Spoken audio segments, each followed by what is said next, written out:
Good morning class. आज हम लोग अपना रीड के डी चैप्टर का पार्ट 2 स्टार्ट करने जा रहे हैं। तो आइए पढ़ते हैं रीढ़ की हड्डी चैप्टर का पार्ट 2।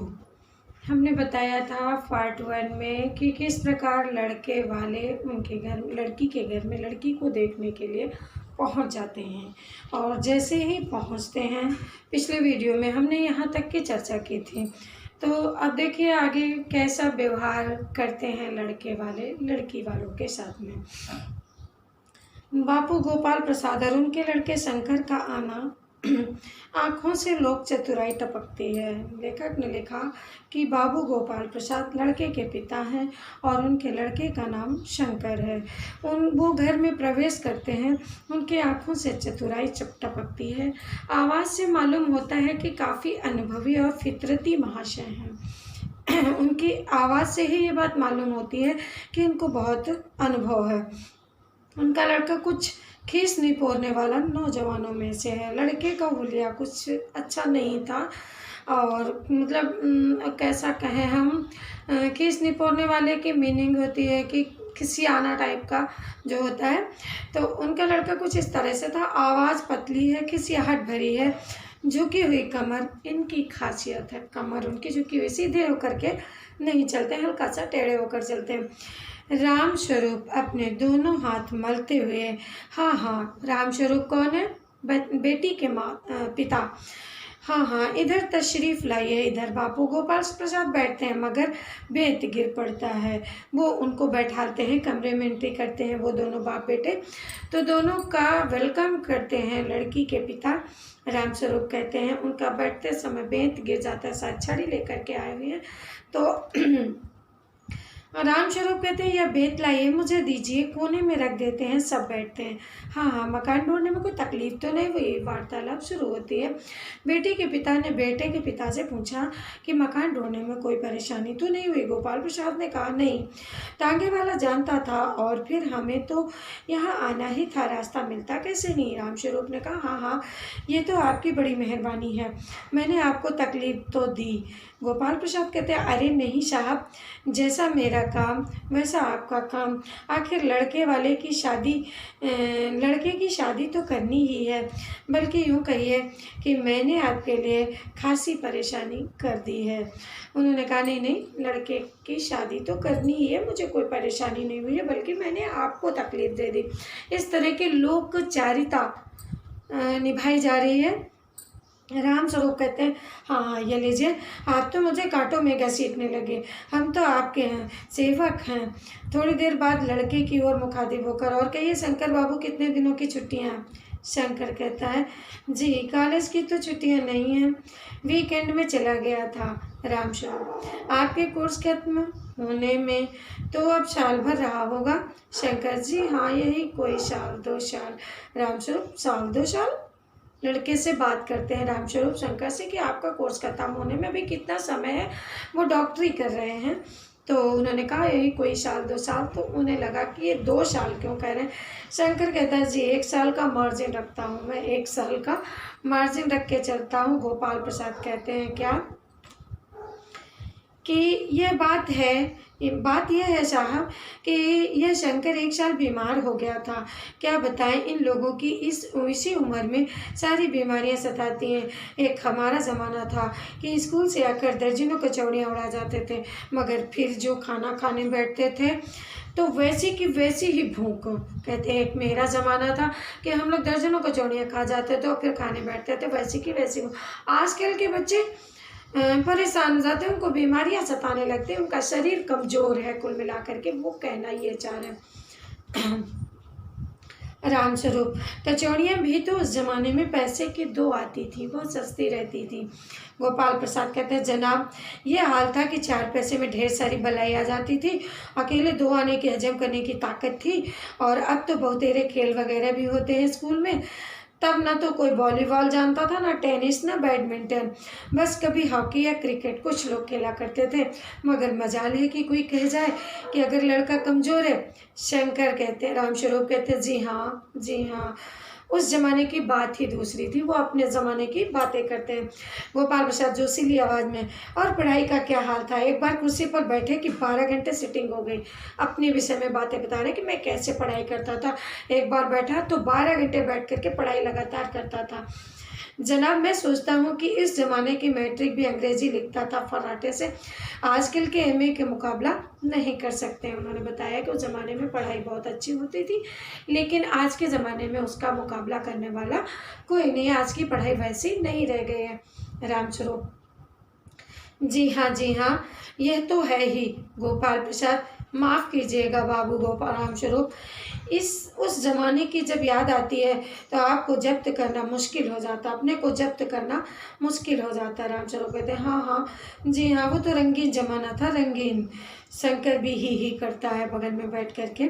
गोपाल प्रसाद कहते हैं एक साथ अपनी आवाज़ और तरीका बदलते हुए, अच्छा तो साहब बिजनेस की बात हो जाए। बिजनेस मीन्स शादी, तो बिजनेस की बात हो रही है।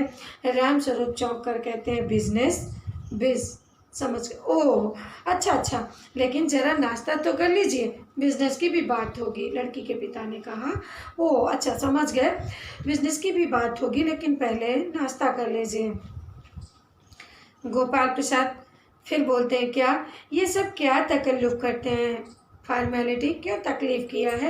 रामस्वरूप कहते हैं, हाँ हाँ, तकल्लुफ़ किस बात का, यह तो मेरी बड़ी तकदीर है कि आप मेरे यहाँ तशरीफ़ लाए, वरना मैं किस काबिल हूँ। माफ़ कीजिए, ज़रा अभी हाजिर हुआ।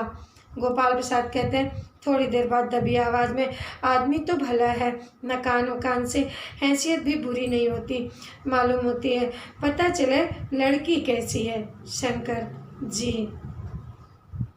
कुछ खकार कर इधर उधर देखता है गोपाल प्रसाद। क्यों, क्या हुआ? शंकर: कुछ नहीं। गोपाल प्रसाद: झुक कर क्यों बैठते हो? ब्याह तय करने आए हो? कमर सीधी करके बैठो। तुम्हारे दोस्त ठीक कहते हैं कि शंकर की बैकबोन। इतने में बाबू रामस्वरूप आते हैं, हाथ में चाय की ट्रे लिए हुए मेज पर रख देते हैं। बाबू राम प्रसाद जी दूसरे रूम में जाते हैं और वहाँ से ट्रे नाश्ता के लेके आते हैं।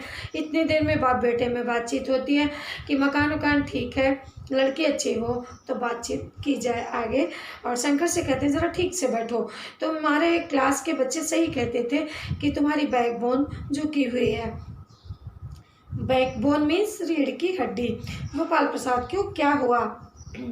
कुछ नहीं। गोपाल प्रसाद: झुक कर क्यों बैठते हो? ब्याह तय करने आए हो, कमर सीधी करके बैठो, तुम्हारे दोस्त ठीक कहते हैं। गोपाल प्रसाद: आखिर आप माने नहीं। जैसे वो ट्रे लेकर के आते हैं तो कहते हैं, आखिर आप माने नहीं, नाश्ता ले ही आए। रामस्वरूप कहते हैं चाय प्याले में डालते हुए, आपको विलायती चाय पसंद है या हिंदुस्तानी? गोपाल प्रसाद कहते हैं, नहीं नहीं साहब, मुझे आधा दूध आधी चाय दीजिए, ज़रा चीनी ज़्यादा डालिएगा, मुझे तो भाई नया फैशन पसंद नहीं है। एक तो वैसे ही चाय में पानी काफ़ी मिला दिया जाता, फिर चीनी के नाम से डाली जाए तो जायका क्या? रामस्वरूप कहते हैं, हाँ हाँ, कहते तो आप बिल्कुल सही हैं। इतने में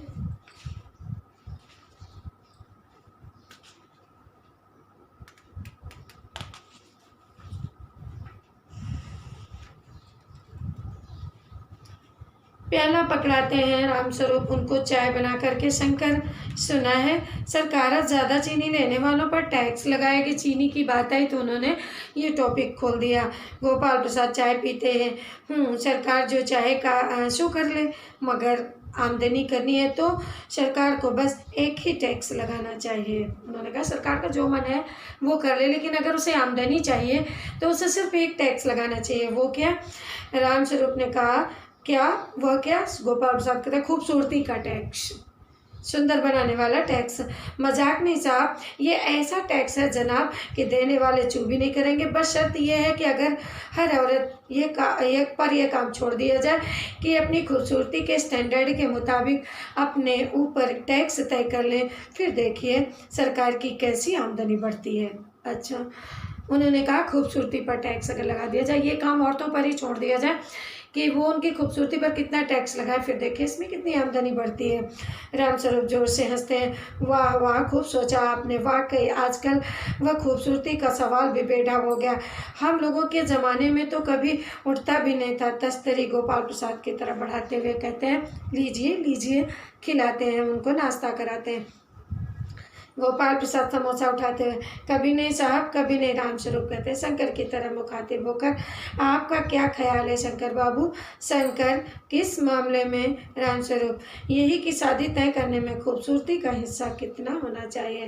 गोपाल प्रसाद बीच में ही कहते हैं, ये बात दूसरी है बाबू। रामस्वरूप, मैंने आपसे पहले भी कहा था, लड़की का खूबसूरत होना निहायत ज़रूरी है, कैसे भी हो, चाहे पाउडर वगैरह लगाएं, चाहे वैसे ही।